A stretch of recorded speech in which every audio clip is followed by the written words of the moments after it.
الحمد لله نحمده ونستعينه ونستغفره ونعوذ بالله من شرور أنفسنا ومن سيئات أعمالنا من يهده الله فلا مضل له ومن يضلله فلا هادي له ونشهد أن لا إله إلا الله وحده لا شريك له ونشهد أن سيدنا وسندنا ونبينا ومولانا محمدا عبده ورسوله الذي أرسله بالحق بشيرا ونذيرا أما بعد فقد قال الله تعالى عز وجل في كلامه المجيد وفرقانه الحميد في شان حبيبه ومحبوبه مخبرا وآمرا إن الله وملائكته يصلون على النبي يا أيها الذين آمنوا صلوا عليه وسلموا تسليما صلى الله على وآله وصحبه وسلم وصلى الله على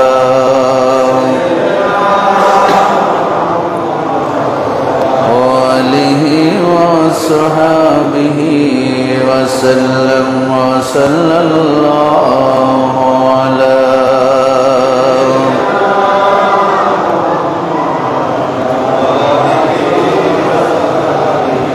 وسلم اللهم صل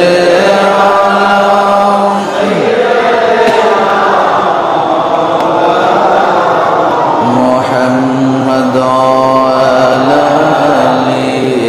سيدنا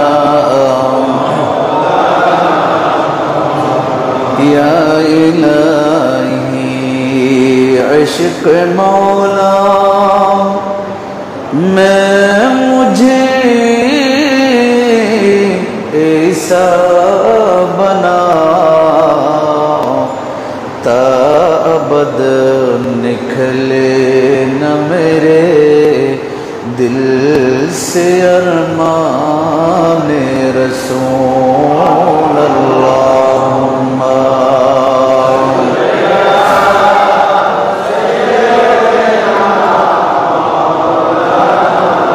محمد وعلى آل سيدنا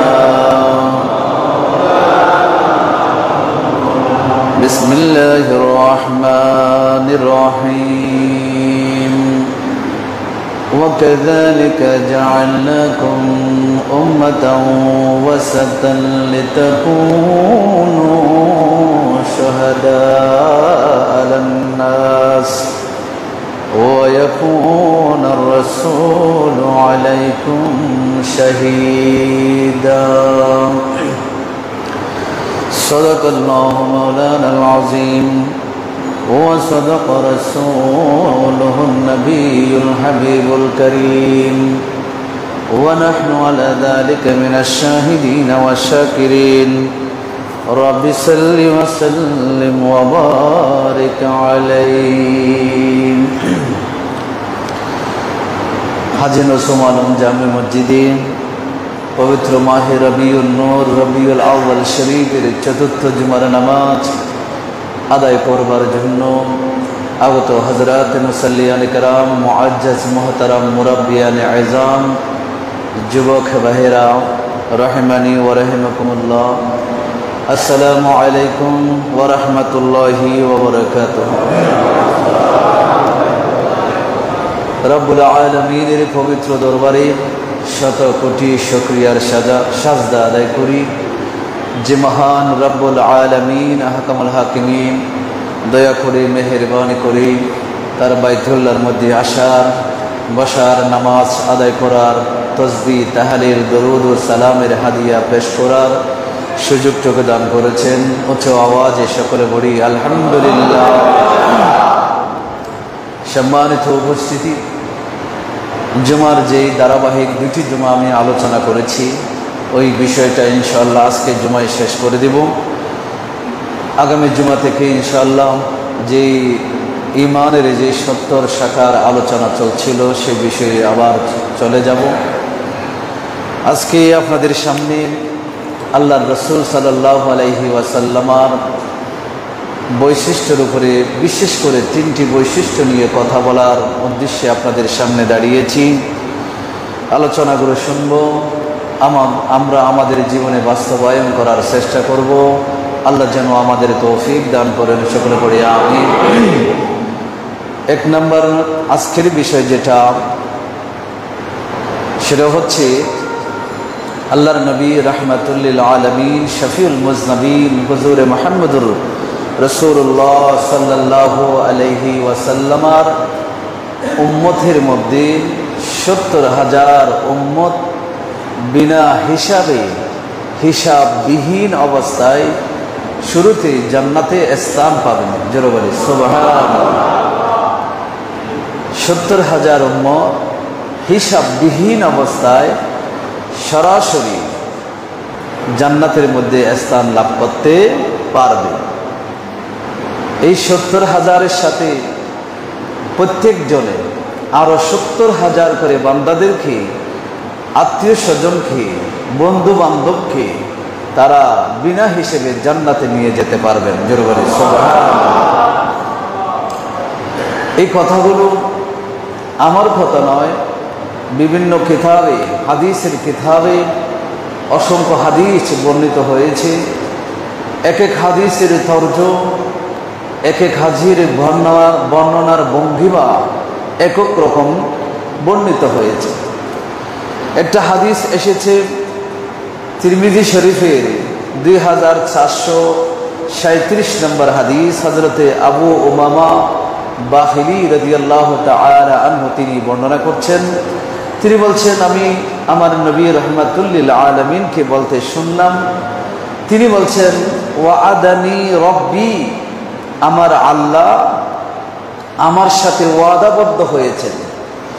আমার আল্লাহ, নবী বলছেন আল্লাহ আমার সাথে ওয়াদাবদ্ধ হয়েছেন।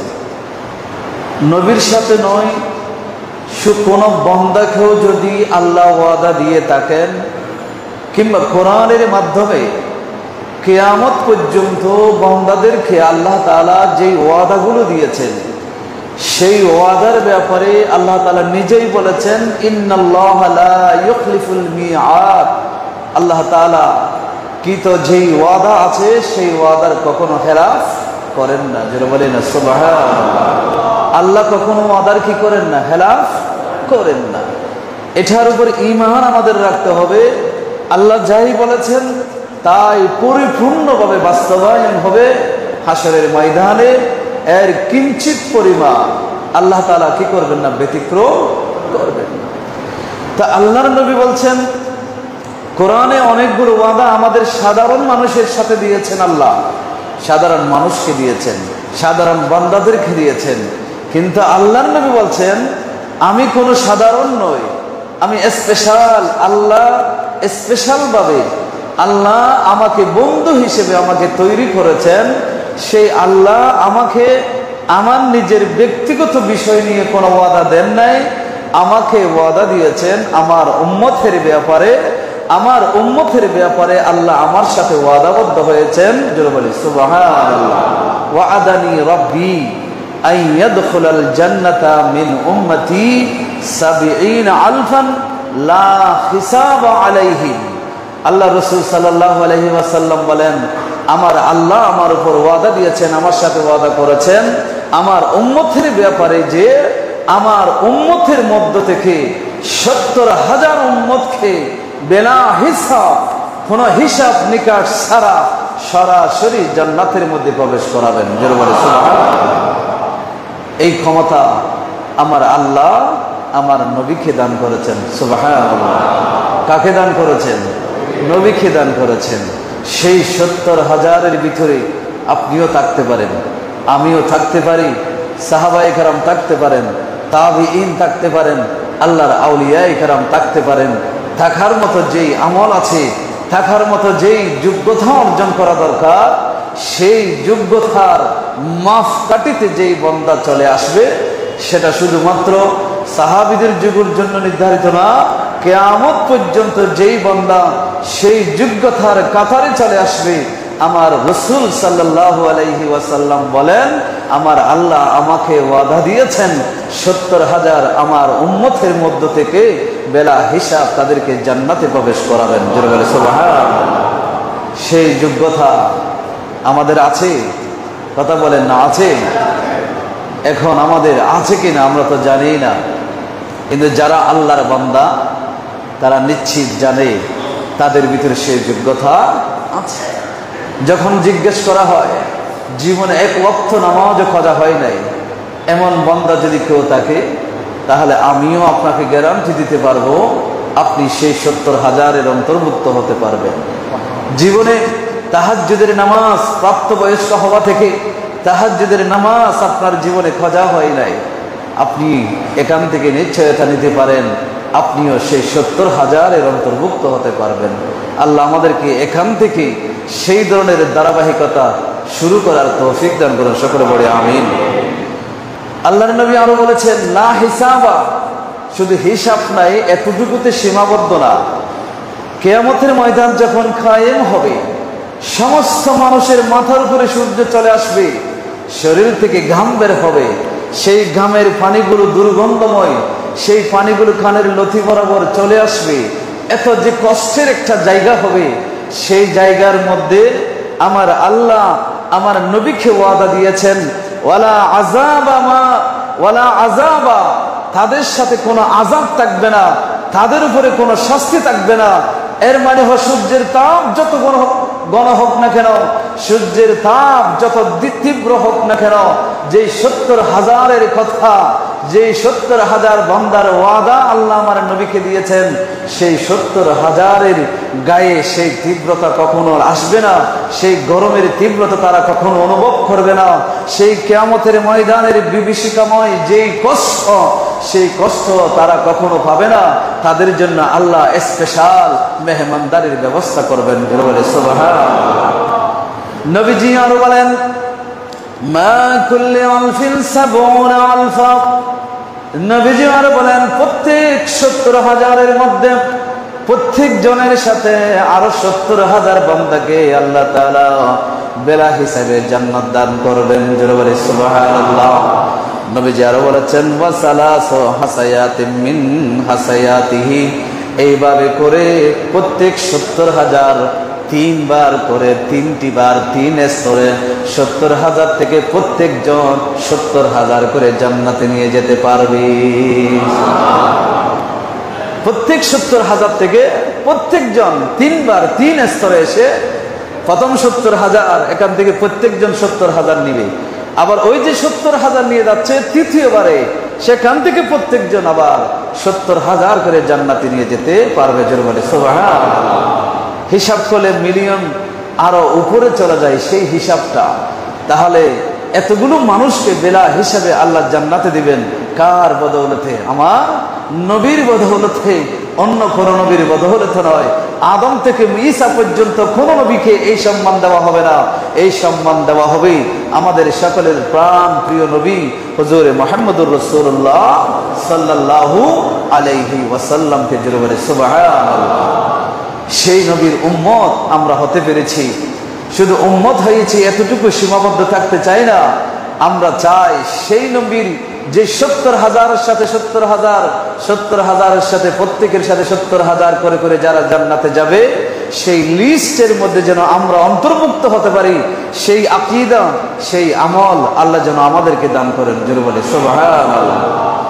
আরেকখানা হাদিস এসেছে মুসনাদ আহমদ ইবনে হাম্বল রাহিমাহুল্লাহ তাআলা, তিনি মুসনাদ আহমদ ইবনে হাম্বল মুসনাদের মধ্যে রিওয়ায়াত করেছেন 8707 নম্বর হাদিস।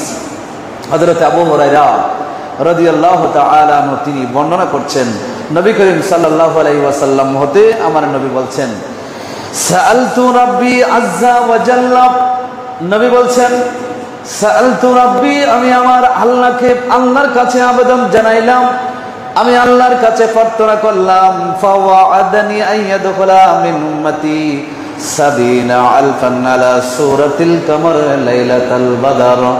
আমি আমার উম্মতকে জান্নাত দেওয়ার জন্য যখন আবেদন জানাইলাম, তখন আমার আল্লাহ আমার সাথে ওয়াদা করেছেন, আইয়াদখুলা মিন উম্মতি, আমার উম্মতের মধ্য থেকে জান্নাতে প্রবেশ করাবেন 70,000 70,000 উম্মতকে, যাদের চেহারা হবে আলা সূরাতিল কমর, চন্দ্রের ন্যায় হবে, ফি লাইলাতিল বদর, 14 তারিখের মাসের 14 তারিখের চাঁদের ন্যায়, চন্দ্রের চেহারার ন্যায়, চন্দ্রের মতো উজ্জ্বল চেহারা বিশিষ্ট 70,000 উম্মতকে আমার আল্লাহ জান্নাত দান করবেন। এই হাদিসের মধ্যে আগের হাদিসে 70-এর কথা এসেছে, এই হাদিসের মধ্যে সেই 70,000-এর চেহারাটা কেমন হবে, সেই 70,000 বান্দার চেহারা কত নূরানি হবে, কত উজ্জ্বল হবে, সেটার বর্ণনা আমার নবী দিয়ে দিয়েছেন। নবী বলছেন 14 তারিখের পূর্ণিমার চাঁদ যেভাবে ঝল ঝল করতে থাকে, সূর্যের আলো থাকে না, রাতের গভীর যখন হয় মানুষ ওই চাঁদের আলোর মধ্যে অনেক কাজ করতে পারে, এমন উজ্জ্বল আলো থাকেন। এইরকম 14 তারিখের চাঁদের ন্যায় তাদের চেহারাগুলো হবে। এরকম 70,000 বান্দাকে আমার আল্লাহ বিনা হিসেবে জান্নাত দান করবেন।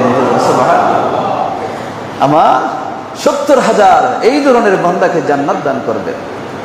আল্লামা জালালউদ্দিন সুয়ুতী রাহমাতুল্লাহ আলাইহি কৌতুল মুক্তাদি নামক কিতাবের ভিতরে একটা হাদিস রওয়ায়াত করেছেন। তিরমিজি শরীফের ব্যাখ্যা করতে গিয়ে তিরমিজি শরীফে একটা হাদিস এসেছে, বাবু ফাদলিত তুহুর, পবিত্রতার ফজিলতের উপরে।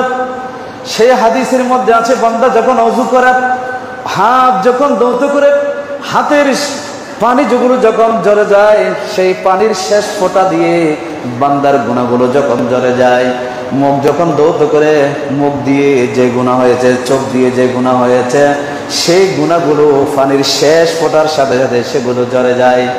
তখন আল্লামা জালালউদ্দিন সুয়ুতী একটা হাদিস বর্ণনা করেছেন, বলে হাদিস কেন হলো, যে হাজার আসওয়াদ আছে, হাজার আসওয়াদ ছিল, এটা কালো পাথর ছিল না, এটা সাদা পাথর ছিল। আসাদু বায়াদাম মিনাস সালজে, এটা হচ্ছে বরফের চাইতে বেশি সাদা পাথর ছিল।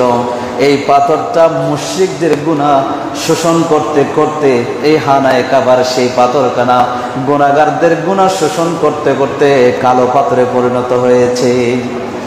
একটা পাথর যার মধ্যে জান নাই, একটা পাথর যার মধ্যে প্রাণ নাই, জামাদাত যেগুলো বলি আমরা, জড় পদার্থ যেগুলোকে বলি, এমন পাথর যদি বান্দার গুনাহ শোষণ করতে করতে যদি কালো আকার ধারণ করে, তাহলে যেই বান্দাকে আল্লাহ জান দিয়েছেন, প্রাণ দিয়েছেন, যে বান্দাকে আল্লাহ নড়াচড়া করার ক্ষমতা দিয়েছেন, বিবেক দিয়ে কাজ করার ক্ষমতা দিয়েছেন, সেই বান্দাগুলো যখন গুনাহ করে, সেই বান্দাগুলোর সেই গুনাহটা ভিতরে থাকে, কলবটা কালো আকার ধারণ করে, কিন্তু সেই গুনার কারণে বান্দার চেহারাটা পর্যন্ত কালো হয়ে যায়।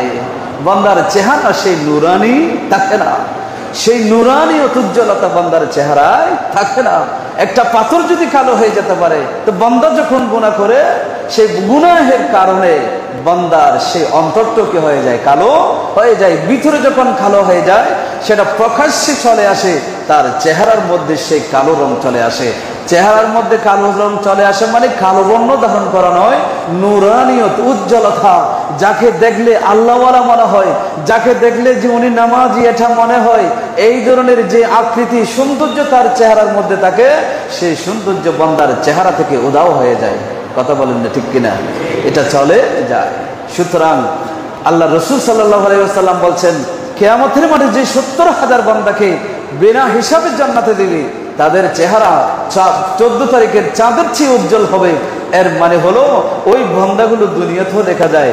কিছু মানুষের চেহারা দেখলে অন্তর জুড়িয়ে যায়, কিছু মানুষের চেহারা সামনে যখন বসি তখন আল্লাহকে স্মরণ হয়ে যায়, কিছু মানুষের সামনে যখন বসি দুনিয়ার কথা ভুলে যায়, দুনিয়ার সবকিছু বলে মনে হয় আমি এখন আল্লাহ রসুলের ইশকের মধ্যে পড়ে গেছি। এই ধরনের একটা পরিবেশ আমাদের কাছে, আমাদের সামনে চলে আছে। যেই মানুষের সামনে আপনি বসার পরে দুনিয়া ভুলে যান, যেই মানুষের সামনে বসার পরে, যেই মানুষের সামনে হাত মেলানোর পরে আপনার মনে হয় আমি সবকিছু পেয়ে গেছি, সেই মানুষটা হলো ওই মানুষ যাকে আল্লাহ বিনা হিসেবে জান্নাত দিবে বলেছেন। জোরে সুবহানাল্লাহ। সেই মানুষটা নির্দিষ্ট নয়, এটা অমুকের ছেলে হতে হবে, অমুকের মেয়ে হতে হবে, এরকম কোনো নির্দিষ্টতা আছে নাকি? সেটা আপনি চাইলেও হতে পারেন। সে যদি একটা ফকিরের ছেলে, যার বাবা দিন মজুর শ্রমিকের কাজ করে, সেও হতে পারে, চাইলে তার ছেলেও হতে পারে। হওয়ার জন্য আল্লাহ রসুলের আনুগত্যে দায়রার ভিতরে আপনাকে আসতে হবে, তখন আপনি সেই জায়গায় যেতে পারবেন। এমন একটা পর্যায়ে আপনি যাবেন, আপনার সাথে কথা বললে মানুষ শান্তি পাবে, আপনার সাথে আপনাকে দুঃখ বোঝালে মানুষ প্রশান্তি পাবে, আপনার কাছে পরিবারের সমাজের যেই তার দুঃখ বেদনা আছে সেগুলো নিয়ে যখন নিবেদন করবে তখন সে শান্তি খুঁজে পাবে। যেই মানুষগুলো আপনার কাছে এসে যখন শান্তি খুঁজে পাবে তখন বলে আপনি হলে পৃথিবীর শ্রেষ্ঠ মানুষ, আপনি হলেন ওই বান্দাদের অন্তর্ভুক্ত যাদেরকে বিনা হিসাবে আল্লাহ জান্নাত দান করবেন। জোরে বলে সুবহানাল্লাহ। এই জন্য ওই ধরনের বান্দা হওয়ার আমাদের দরকার আছে না নাই? একটা আওয়াজ দিয়ে বলেন আছে না নাই? শুধু নামাজ পড়বো, ইবাদত বন্দি করব, এখানে সীমাবদ্ধ না, আমাকে চেষ্টা করতে হবে আমি এমন এক ব্যক্তি নিজেকে গঠন করব, আমার কাছে দুনিয়ার মানুষ আসলে শান্তি পাবে, শান্তি খুঁজে পাবে। শুধু তাই নয়, আমিও সেই 70,000-এর সাথে 70,000-এর সাথে 70,000 যেই বান্দাগুলোকে আল্লাহ বিনা হিসাবে জান্নাত দান করবেন, ওয়াদা দিয়েছেন নবীকে, তাদের কাতারে অন্তর্ভুক্ত হব। আল্লাহ আমাদেরকে তৌফিক দান করেন, সকলে বলি আমিন। আল্লাহ রসুল সাল্লাল্লাহু আলাইহি ওয়াসাল্লাম বলছেন পূর্ণিমার চাঁদের নিয়ে উজ্জ্বল হবে। আর রসুল সাল্লাল্লাহু আলাইহি ওয়াসাল্লাম বলছেন ফাস্তাজাবতু, আমি আল্লাহকে বললাম আল্লাহ এটা হবে না, আরো বাড়াই দেন, সংখ্যাটা আরো বাড়ান। আমি আল্লাহর কাছে প্রশ্ন করলাম, আবেদন করলাম। আল্লাহ রসুল সাল্লাল্লাহু আলাইহি ওয়াসাল্লাম বলেন ফাজাদানি মা কুল্লি আলফিন সাবঈনা আলফা, প্রত্যেকের সাথে আরো 70,000 করে আল্লাহ তাআলা বাড়িয়ে দিয়েছেন। জোরে বলে সুবহানাল্লাহ। ফাকুলতু আই রাব্বি, আমি বললাম ওগো আল্লাহ, যদি আমার বান্দাদের ভিতরে 70,000, প্রত্যেকের সাথে আমার 70,000, প্রত্যেকের সাথে আমার 70,000, এই যে হিসাব চলে আসবে 1 কোটি 2 কোটি 3 কোটি চলে আসবে, এই সংখ্যাটা যদি আমার বান্দাদের মধ্যে যদি পাওয়া না যায়, যেই বান্দাগুলো আমার আশেপাশে ছিল এই সমস্ত বান্দাদের মধ্যে যদি পাওয়া না যায়, তাহলে কি করবেন? আল্লাহ রাসূল সাল্লাল্লাহু আলাইহি ওয়াসাল্লাম বলেন ইল্লাম ইয়াকুন হাউলাই মুহাজিরি উম্মতি, আল্লাহ আমার মুহাজির উম্মত যারা হিজরত করে মক্কা থেকে মদিনায় এসেছেন, এই বান্দাদের মধ্যে যদি আপনি না পান, আনসারদের মধ্যে যদি আপনি না পান, যারা আমার পরিপূর্ণ অনুসরণ করেছে এমন বান্দাদের মধ্যে যদি আপনি না পান, তাহলে কি করবেন? আমার আল্লাহ বলেন ইদান উকমিলাহুম লাকা মিনাল আরাব, তাহলে আমি গ্রামের যেগুলো আরবি নয় অনারবি মানুষ যারা আছে তাদের মধ্য থেকে নিয়ে এই সংখ্যাটা পরিপূর্ণ করে দেব। বলে সুবহানাল্লাহ। অনারব বলতেন শুধু মক্কা এবং মদিনার মানুষ, এগুলো নবীর যুগে আরবি। এর বাইরে ইরান, ইরাক থেকে শুরু করে মিশর, সিরিয়া, বাংলাদেশ, পাকিস্তান, ইন্ডিয়া, তো সমস্ত পুরা বিশ্বের মুসলমান যারা আছে, আল্লাহ বলতেছেন, নবী বলছেন এই সংখ্যাটা যদি এই জায়গা থেকে পূর্ণ না হয় তখন কি করবেন? তখন আল্লাহ বলছেন, নবী সংখ্যাটা পূর্ণ না হলে যারা বাংলাদেশে আছে ওই বাংলাদেশের বান্দাদের মধ্যে যারা আপনার তরিকা অনুসরণ করবে, আমার দেওয়া বিধান মানবে, ওই বান্দাগুলোর মধ্যে যারা এই মকামে পৌঁছতে পারবে, ওই বান্দাগুলোকে দিয়ে আমি এই সংকটটা পূর্ণ করে দেব। সুবহানাল্লাহ। তাহলে এখানে দরজা আমাদের জন্য রেখেছেন, খোলা রেখেছেন। শুধুমাত্র মক্কা এবং মদিনার মানুষ শত হবে এটা সীমাবদ্ধ নয়, এটা বাংলাদেশের মানুষের জন্য দরজা খুলে দেওয়া হয়েছে, ইন্ডিয়ার হলো তাদের জন্য খুলে দেওয়া হয়েছে, পাকিস্তানের হোক যেই দেশের হোক না কেন তাদের জন্য আল্লাহ তাআলা দরজা খুলে দিয়েছেন। আল্লাহ তাআলা বলছে যেই দেশের হোক না কেন সেই যদি সেই কাজ করে যদি সেই নূরানিয়তের সেই মজলিসে চলে আসতে পারে, সেই যোগ্যতা যদি সে অর্জন করতে পারে, আমি আল্লাহ তাকে দিয়ে সেই সংকটটা পূর্ণ করে দেব। জোরে বলে সুবহানাল্লাহ।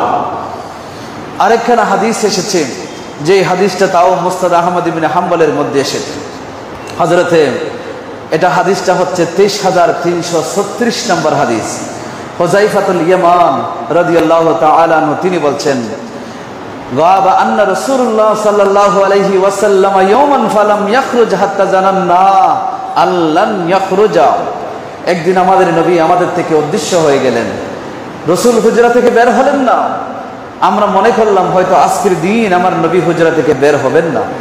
তখন ফালাম্মা খারাজা সাজাদা সাজদাতান, যখনই তিনি বের হলেন, বের হয়ে দেখলাম তিনি সিজদায় পড়ে লুটিয়ে পড়লেন, মসজিদে নববীর মেহরাবের মধ্যে সিজদায় পড়ে গেলেন। ফাজানান্না আন্না নাফসুহু কদ কুবিজাত ফিহা, আমরা সাহাবায়ে কেরাম অধীর আগ্রহে ছিলাম নবীকে দেখব, নবীর সাথে কথা বলবো, কিন্তু কথা বলতে পারলাম না। বের হয়ে সিজদায় পড়ে গেলেন, সিজদায় গেলেন, এমন ভাবে দীর্ঘ সিজদা দিলেন মনে হলো তিনি ইন্তেকাল করেছেন।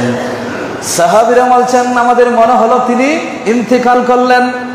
ওই অবস্থার মধ্যে ফালাম্মা রাফা রাসাহু, তিনি যখন তার সির মুবারক যখন সাজদা থেকে তুললেন, তখন কলা বললেন ইন্না রাব্বি ইস্তাশারানি ফি উম্মতি, আমার আল্লাহ এই সিজদার মধ্যে আমার সাথে পরামর্শ করেছেন, আমার সাথে পরামর্শ করেছেন ফি উম্মতি, আমার উম্মতের ব্যাপারে। জোরে বলি সুবহানাল্লাহ। কোন নবীর সাথে আল্লাহ পরামর্শ করেন এই উম্মতের ব্যাপারে, কিন্তু আমার রাসূল বলছেন আমার আল্লাহ আমি সিজদা দিয়েছি, আর সিজদার মধ্যে আমার আল্লাহ মাকানের খোদা আমার সাথে কথা বলতেছেন, আমার সাথে পরামর্শ করছেন, আমার বিষয়ে না উম্মত তোমাদের বিষয়ে, তোমাদের ব্যাপারটা নিয়ে আল্লাহ পরামর্শ করছেন আমার সাথে। জোরে বলে সুবহানাল্লাহ। মাযা আফআলু বিহিম, আল্লাহ জানতে চেয়েছেন নবী আপনার উম্মতের ব্যাপারে আপনি কি সিদ্ধান্ত নেবেন, আপনার উম্মতের ব্যাপারে আপনার মন্তব্য কি, আপনি কি করতে চান, তাদের হিসাব নিকাশ, তাদের জান্নাত জাহান্নাম সেগুলোর বিষয়ে আপনি কি করতে চান একটু জানান। আল্লাহ পরামর্শ চেয়েছেন নবী থেকে। তখন আমার নবী বলেন ফাকুলতু মা শিতা আই রাব্বি, আমি জিজ্ঞাসা করলাম রব্বুল আলামিন আপনি কি চান একটু বলেন, আমারটা পরে বলবো, আপনি কি চান এটা বলেন। আমার আল্লাহ বলেন হুম খালাকাকা ওয়া ইবাদুকা, আল্লাহর রাসূল বলেন ওরা তো আপনারই বান্দা, আপনি তাদেরকে সৃষ্টি করেছেন, সুতরাং আপনি রব তাদের, আপনি তাদের মালিক সৃষ্টিকর্তা, আপনি বলেন তাদের ব্যাপারে আপনার সিদ্ধান্ত কি। তখন আমার আল্লাহ বলেছে ফাস্তাশারানি সানিয়া, এভাবে দ্বিতীয়বারও পরামর্শ করলেন। ফাকুলতু লাহু কাযালিকা, দ্বিতীয়বারও এভাবে উত্তর দিলাম আমি। তৃতীয়বার যখন ফাকাল লা উখজিনুকা ফি উম্মাতিকা ইয়া মুহাম্মদ, আমার আল্লাহ বলেন হে মুহাম্মদ সাল্লাল্লাহু আলাইহি ওয়াসাল্লাম, আপনার উম্মতের ব্যাপারে আমি কিয়ামতের ময়দানে আপনাকে পেরেশান করব না। জোরে বলে সুবহানাল্লাহ। আপনাকে পেরেশান করব না, আপনাকে চিন্তিত করব না, আপনার উম্মতের ব্যাপারে আমার সিদ্ধান্ত সবসময় পজিটিভ থাকবে। নেগেটিভ যদি সিদ্ধান্ত নেই তাহলে আপনি পেরেশান হয়ে যাবেন, কিয়ামতের ময়দানে আপনাকে আমি অসন্তুষ্ট করব না। আপনার ব্যাপারে, আপনার উম্মতের ব্যাপারে আমি এমন সিদ্ধান্ত গ্রহণ করব না যে সিদ্ধান্তের কারণে আপনি পেরেশানি হন, এরকম সিদ্ধান্ত আমি আল্লাহ গ্রহণ করব না। সুবহানাল্লাহ। কি সিদ্ধান্ত আল্লাহ তাআলা নবীকে জানাই দিলেন। নবী বলেন ওয়াবাশশারানি, এবং আমাকে শুভ সংবাদ দিয়েছেন আন্না আউওয়ালা মান ইয়াদখুলুল জান্নাতা মিন উম্মতি মা'i 70 আলফান মা কুল্লি আলফিন 70 আলফান লাইসা আলাইহিম হিসাবুন। এটা অনেক লম্বা হাদিস, এতটুকু দিয়ে শেষ করব। আল্লাহ রাসূল সাল্লাল্লাহু আলাইহি ওয়াসাল্লাম বলেন আমাকে ওয়াদা দিয়েছেন আমি যখন জান্নাত করে জান্নাতে প্রবেশ করব, আমার সাথে সাথে পিছনে আমার সাথে সাথে প্রথমত 70,000 ওই বেলা হিসাবে জান্নাতি মুমিন বান্দা থাকবে। সুবহানাল্লাহ। 70,000-এর মধ্যে প্রত্যেকের সাথে আরো 70,000 বান্দা আমার সাথে থাকবে। জোরে বলে সুবহানাল্লাহ। নবী একা জান্নাতে যাবেন না, এরকম কোটি কোটি উম্মতকে নিয়ে নবী জান্নাতের মধ্যে কি করবেন? প্রবেশ করবেন। যাদের জন্য কোনো কি নাই? হিসাব নাই। যাদের জন্য কোনো হিসাব নাই, নিকাশ নাই। নবী এই জন্য বলেছেন, মান নকিসা মান হুসিবা ওয়া ফি রাওয়ায়াতিন হুলিকা, যার হিসাব নেওয়া হবে সে ধ্বংস হয়ে যাবে।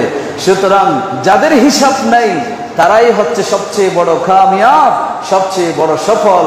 এই জন্য আল্লাহ রাসূল দোয়া শিখিয়ে দিয়েছেন আমাদেরকে, সবসময় দোয়া করবা, আল্লাহুম্মা হাসিব হিসাবান ইয়াসীরা, আল্লাহুম্মা হাসিবনি হিসাবান ইয়াসীরা, আল্লাহুম্মা হাসিবনি হিসাবান ইয়াসীরা। আল্লাহ আমার হিসাবটা সহজ করো, আল্লাহ আমার হিসাবটা সহজ করো। নবী উম্মতকে শিখিয়ে দিয়েছেন, উম্মত তোমরা সবসময় দোয়া করবা, তোমরা সবসময় আল্লাহর কাছে দোয়া করবা, আল্লাহ আমার হিসাবটা সহজ করে দিও। জোরে বলেন সুবহানাল্লাহ। কেমন নবী, কেমন রাহমাতুল লিল আলামিন।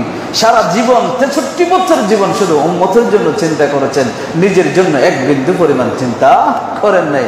আজকে আমরা রবিউল আউয়াল মাস আসলে পর্যন্ত চিন্তা করতে পারি না, সেই নবীকে নিয়ে একটু ব্যস্ত হতে পারি না, সেই নবীকে নিয়ে শুধু একটু বলতে পারি না। অনেক বাধা বিপত্তি, অনেক কষ্টের সম্মুখীন আমাদেরকে হতে। অনেকে তো সেই নবীকে প্রশংসা করলে অনেকের গায়ে আগুন জ্বলে, আরো বলে শুধু নবীকে পাইছি, শুধু নবীকে নিয়ে বলতে আছে, আমলের কথা বলো, নবীকে নিয়ে কেন বলছো? ভাইরা, নবী সারা জীবনটা আমাদেরকে নিয়ে বলেছেন, আমি কি একটু বলতে পারবো না? 1 ঘন্টা 40 মিনিট 20 মিনিট 30 মিনিট এই সময়টুকু কি নবীর জন্য ব্যয় করতে পারবো না? এটা হতে পারে? নবীর জন্য ব্যয় করতে হবে। নবী পুরা জীবন আমাদের জন্য ব্যয় করেছেন। আল্লাহ আমাদেরকে তৌফিক দান করুন, সকলে বলি আমিন। এভাবে হাদিস বর্ণনা করতে হলে বুখারী শরীফের মধ্যে এরকম হাদিস এসেছে, আল্লাহ রাসূল সাল্লাল্লাহু আলাইহি ওয়াসাল্লাম হাদিস বর্ণনা করেছেন। আমি সংক্ষেপে বলছি। আমরা কেমন মানুষ, আমরা তো জানতে চাই না, আমরা তো সেই পথ পাওয়ার আগ্রহ আমাদের নেই। সাহাবীদের সামনে বুখারীতে এসেছে যেটা 5811 নম্বর হাদিস, হযরত আবু হুরায়রা বর্ণনা করেছেন, নবী যখন এই কথাগুলো বলছিলেন, আমার সাথে আমার উম্মতের মধ্যে একটা দল আমার সাথে বেলা হিসাবে জান্নাতে যাবে, তখন রাসূল সংখ্যাটা বলেছিলেন ৭০ আলফা, ৭০,০০০ যাবে, যাদের চেহারা হবে পূর্ণিমার চাঁদের ন্যায়, যাদের চেহারা হবে। তখন সাহাবীদের মধ্যে ওকাশ নামক একজন সাহাবা তিনি দাঁড়িয়ে গেলেন, আরজ করলেন, ইয়া রাসূলুল্লাহ আপনি একটু দোয়া করেন না, আমি যেন সেই দলের অন্তর্ভুক্ত হতে পারি। জোরে বলে সুবহানাল্লাহ। সাহাবীরা কেমন আগ্রহী ছিলেন, আপনি একটু দোয়া করেন, আমি যেন সেই দলের অন্তর্ভুক্ত হতে পারি।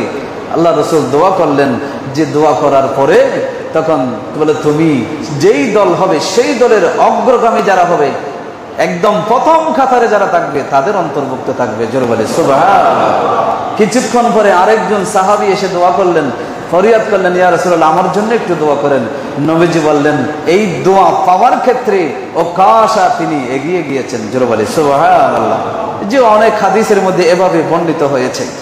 আরেক হাদিসের মধ্যে হযরত আবু সাঈদ খুদরী রাদিয়াল্লাহু তাআলা আনহু তিনি বর্ণনা করেছেন, ইয়া আদম, আল্লাহ তাআলা বলবেন, হে আদম। তখন আদম বলেন, লাব্বাইকা ওয়া সাদাইকা ওয়াল খায়রু ফি ইয়াদাইকা, আল্লাহ কাছে ফরিয়াদ করবে, আল্লাহ আমি উপস্থিত আছি, সমস্ত কল্যাণ আপনার হাতে। তখন আল্লাহ তাআলা বলবেন, ফায়াকুল আখরিজ বাসান নার, তখন আল্লাহ বলবেন, হে আদম আপনি আপনার সন্তানদের মধ্যে যে জাহান্নামী যারা তাদেরকে আপনি জাহান্নামে পাঠিয়ে দিন, জাহান্নামী যারা তাদেরকে পাঠিয়ে দিন। তখন আদম জিজ্ঞেস করবেন, আয় আল্লাহ জাহান্নামীর সংখ্যাটা কত? তখন আল্লাহ বলবেন, প্রত্যেক 99 জন জাহান্নামী। জোরে বলে নাউযুবিল্লাহ। প্রত্যেক 100 কয়জন জাহান্নামী হবে? 99 জন জাহান্নামী। 100 জন 99 জন যদি জাহান্নামী হয়, আল্লাহর বান্দাদের মধ্যে জান্নাতে যাবে কি? জান্নাতে যাওয়ার মতো মানুষ পাওয়া যাবে? যাবে না। এই কথা শুনে সাহাবীরা চমকিত হয়ে গেলেন, আতঙ্কিত হয়ে গেলেন। কি বলেন হুজুর, ইয়া রাসূলুল্লাহ প্রত্যেক 100-এর মধ্যে একজন জান্নাতে যাবে, বাকি 99 জন জাহান্নামে যাবে, এটা কিভাবে হয়? সবাই আতঙ্কিত হয়ে গেলেন, জানতে চাইলেন রাসূলের কাছে এটা কিভাবে সম্ভব।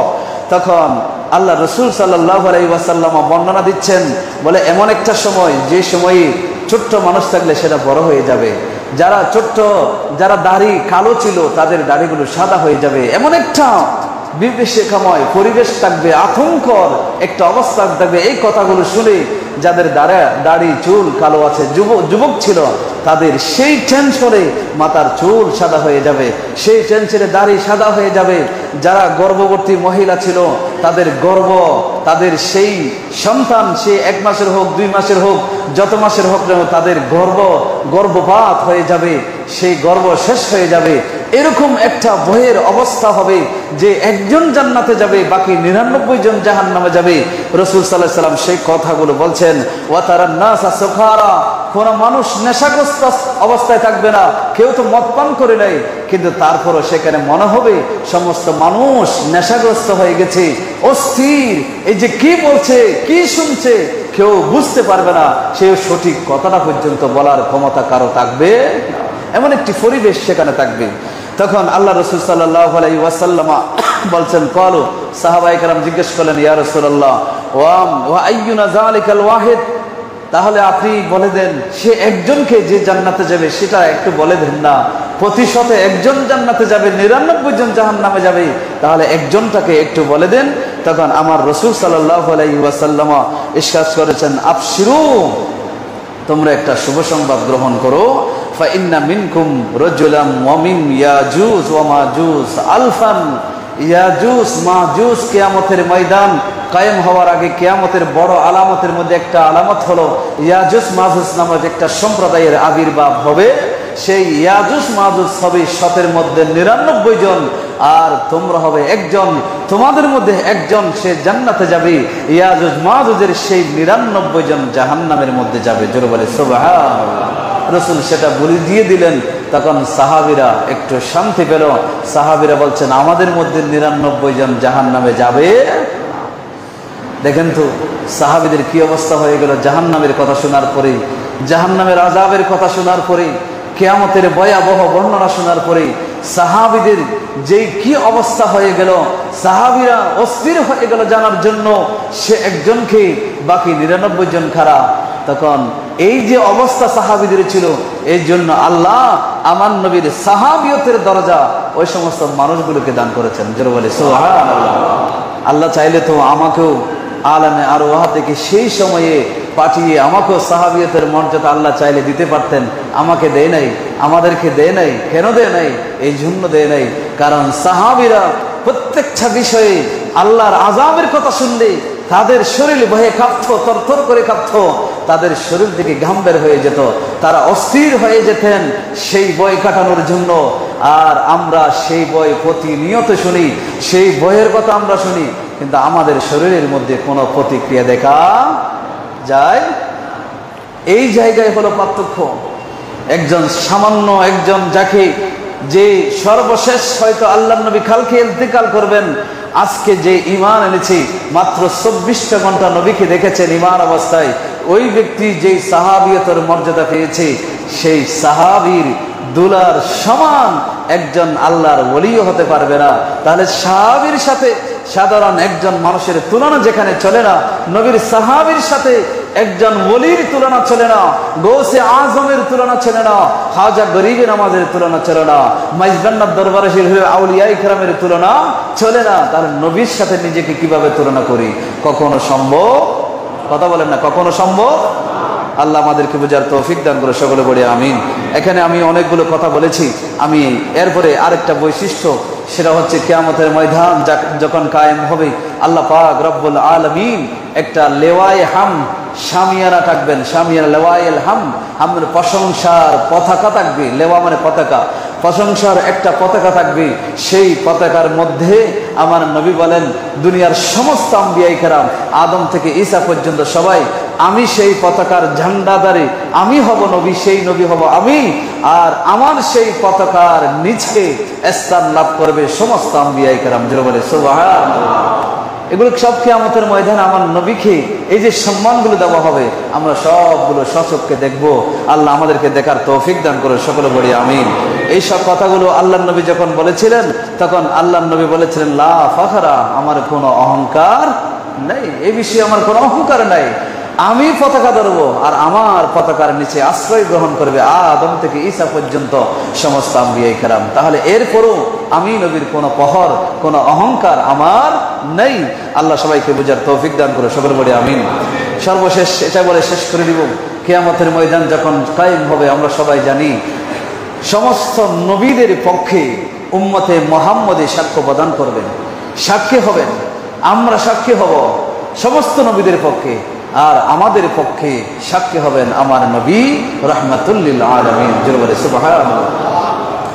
আল্লাহ রাব্বুল আলামিন কোরআনে বলেছেন, وَكَذَلِكَ جَعَلْنَاكُمْ أُمَّةً وَسَطًا لِتَكُونُوا شُهَدَاءَ عَلَى النَّاسِ وَيَكُونَ الرَّسُولُ عَلَيْكُمْ شَهِيدًا।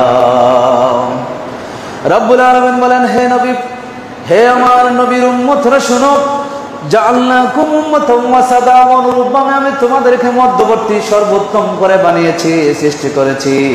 লিতাকুনু শুহাদা আলান নাস, যাতে করে তোমরা আদম থেকে ঈসা পর্যন্ত যত নবী রাসূল দুনিয়াতে এসেছিলেন, সেই নবী রাসূলকে যারা অনুসরণ করেছিল তাদের পক্ষে, যারা অনুসরণ করে নাই তাদের বিপক্ষে তোমরা যেন সাক্ষীদাতা হতে পারো, সাক্ষ্যদাতা হতে পারো। এই ধরনের বৈশিষ্ট্য দিয়ে আমি তোমাদেরকে সৃষ্টি করেছি। ওয়ায়াকুনার রাসূলু আলাইকুম শাহীদা, আর আমার রাসূল সাল্লাল্লাহু আলাইহি ওয়াসাল্লাম তোমাদের পক্ষে সাক্ষ্যদাতা হবে।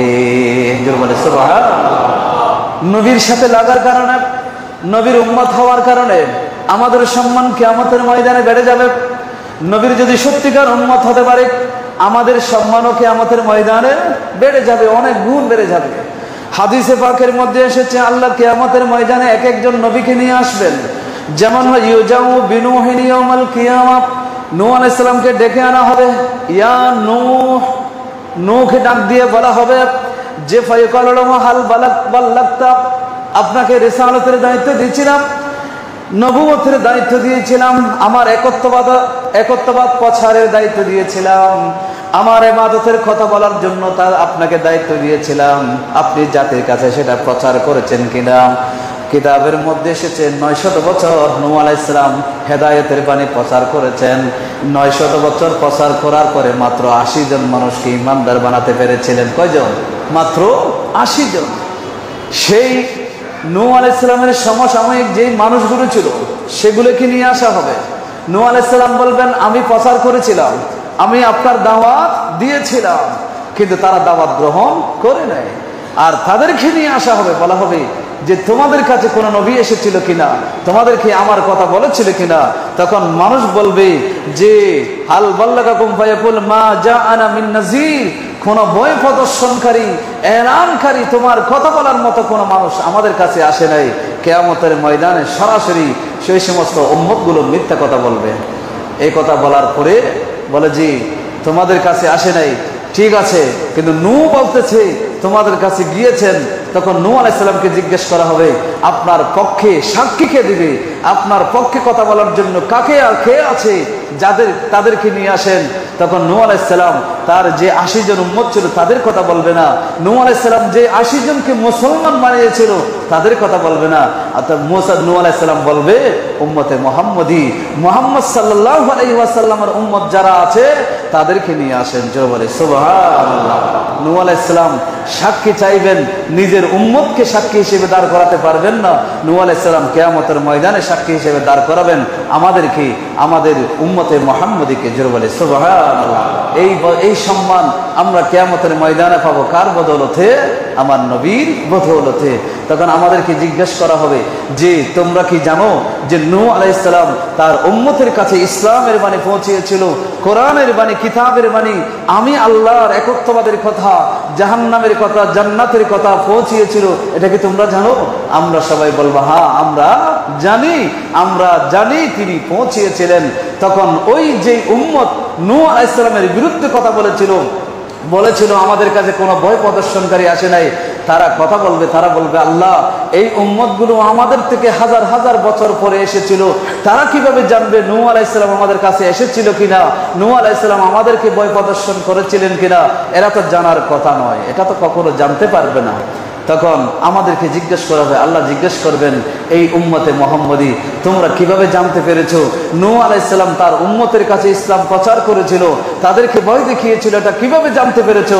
তখন আমরা বলবো আমাদের নবী মুহাম্মদুর রাসূলুল্লাহ সাল্লাল্লাহু আলাইহি ওয়াসাল্লাম আমাদেরকে সব কথাগুলো বলেছেন, আমাদেরকে জানিয়ে দিয়েছেন যে আদম থেকে ঈসা পর্যন্ত প্রত্যেকটা নবী তাদের উম্মতের কাছে জান্নাত জাহান্নাম থেকে শুরু করে আপনার একত্ববাদের কথা, রিসালাতের কথা তাদের কাছে প্রচার এবং প্রসার করেছিল। জোরে বলি সুবহানাল্লাহ। নবীকে ডাকা হবে, ইয়া রাসূলুল্লাহ, ইয়া হাবিবি, আপনি কি আপনার উম্মতকে বলেছিলেন? তখন আমার নবী বলবেন, হ্যাঁ, আমি আমার উম্মতের কাছে এই কথাগুলো প্রচার করেছিলাম। জোরে বলি সুবহানাল্লাহ। এই যে আমরা নবীদের পক্ষে সাক্ষ্য দেব আর আমাদেরকে সত্যায়ন করবে আমার নবী। জোরে বলি সুবহানাল্লাহ। এই সম্মান আল্লাহ আমাদেরকে দিয়েছেন আমার নবীর বদান্যতায়, এই সম্মান আমাদেরকে দিয়েছেন আমার নবীর বদৌলতে। কিয়ামতের ময়দানে নবী যেভাবে সম্মানিত হবে, সত্যিকারে যদি সেই নবীর উম্মত আমরা যদি হতে পারি, কিয়ামতের ময়দানে আমরাও সম্মানিত হব। জোরে বলি সুবহানাল্লাহ। শেষে একটা হাদিস বলে আমি শেষ করছি, একটু সময়। আল্লাহ রাসূল সাল্লাল্লাহু আলাইহি ওয়াসাল্লাম একটা তিরমিজি শরীফের মধ্যে হাদিস এসেছে, উরিজাত আলাইয়া উজুরু কুল্লা উজুরি উম্মতি। নবী বলছেন, আমার কাছে আমার উম্মতের সমস্ত নেকিগুলো পেশ করা হয়েছে, সমস্ত নেকিগুলো। এখানে বলা হয় নাই সাহাবীদের কথা, তাবিঈদের কথা, কিংবা এই যুগে যারা আছে তাদের কথা, এখানে বলা হয় নাই। নবীজি বলেছেন উরিজাত আলাইয়া, আমার কাছে পেশ করা হলো, আমার উম্মত যারা হবে তাদের যত নেকি হবে, কার কি নেকি, নাম সহ, বাবার নাম সহ, ঠিকানা সহ সব কিছু আমি নবীর কাছে কি করা হয়েছে, পেশ করা হয়েছে, আমার রসুলের কাছে পেশ করা হয়েছে। তো রসুল সাল্লাল্লাহু আলাইহি ওয়াসাল্লাম বলেন, এখানে আমি দেখেছি সবচেয়ে, এমনকি মসজিদের মধ্যে যদি একটা ময়লা পড়েছে, সেই ময়লাটা কোনো বান্দা দুইটা আঙ্গুল দিয়ে ধরে মসজিদের বাইরে ফেলে দিয়েছে, এই যে মসজিদ থেকে একটা ময়লা বাইরে ফেলে দেওয়ার কারণে যে সওয়াবটা তার আমলনামায় লেখা হয়েছে, সেই সওয়াবটা পর্যন্ত আমি আমার ওই উম্মতের আমলনামায় দেখতে পেয়েছি। জোরে বলে সুবহানাল্লাহ। আমাদের প্রত্যেকটা আমল যে নেকি, ও কথা বোঝাচ্ছে প্রত্যেকটা নেকি যা আমরা করছি সবগুলো আল্লাহ রসুল আগে থেকে জানেন। জোরে বলে সুবহানাল্লাহ। রসুল আবার বলেন, আমি আমার উম্মতের সমস্ত গুনাহগুলো আমার কাছে পেশ করা হয়েছে, উরিজাত আলাইয়া যুনুবা উম্মতি, আমার উম্মতের গুনাহগুলো আমার কাছে পেশ করা হয়েছে। তখন আমি সেখানে দেখেছি সবচেয়ে কঠিন গুনাহ সেটা কি, সেটা দেখেছি কোন মানুষকে কোরআন শিখতে দেওয়া হয়েছে, কোরআনের ছোট্ট ছোট্ট কিছু সূরা শিখেছে, বড় সূরা শিখেছে, আয়াত শিখেছে, কোরআনের বিধান সে শিখেছে, কোরআনের বিধান তার পরিবারে প্রচলিত ছিল, কিন্তু বর্তমানে এসে সে কোরআনের আয়াত ভুলে গিয়েছে, কোরআনের সেই সূরাটা ভুলে গিয়েছে, সেই কোরআনের বিধানটা তার ঘর থেকে বের করে দিয়েছে, কোরআনের অনুশাসন তার জীবন থেকে বের করে দিয়েছে। যেই মানুষগুলো এই কাজটা করেছে, ওই গুনাহটা আমি দেখেছি সমস্ত গুনাহের মধ্যে সবচেয়ে কঠিন এবং সবচেয়ে বড় গুনাহ হিসেবে আমি আমার উম্মতের আমলনামায় দেখতে পেয়েছি। জোরে বলি নাউযুবিল্লাহ।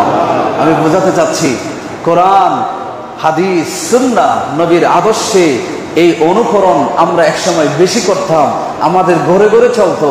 আজকে আমাদের ঘরে আধুনিকতার ছোঁয়ার কারণে, বেশি আধুনিকতার ছোঁয়ার কারণে আমাদের ঘর থেকে আমরা সেই ইসলামী অনুশাসনের রেওয়াজগুলো আমরা বের করে দিয়েছি। কিন্তু আল্লাহর নবী বলতেছেন, যারা এগুলো বের করে দিয়েছে, এটাই হলো সবচেয়ে বড় কঠিন গুনাহ।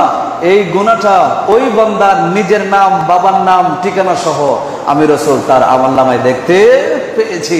এই গুনাহগুলো দেখলেই নবী শান্তি পায় না, নবী কি পায়, কষ্ট পায়। নবী বলেছেন, আমি কষ্ট পাই, আমি আল্লাহর কাছে ফরিয়াদ করি, আল্লাহ আমার উম্মত গুনাহ করে ফেলেছে, ভুল করে গুনাহ করে ফেলেছে, আল্লাহ তুমি আমার উম্মতকে আল্লাহ সংশোধন হওয়ার তৌফিক দান করুন। এরকম করে করে আল্লাহ রাসূল কি করেন, আল্লাহর কাছে ফরিয়াদ করেন। সুতরাং আমরা সতর্ক হব, আল্লাহ যেন আমাদেরকে সতর্ক হওয়ার তৌফিক দান করে। সকলে পড়ে আমিন।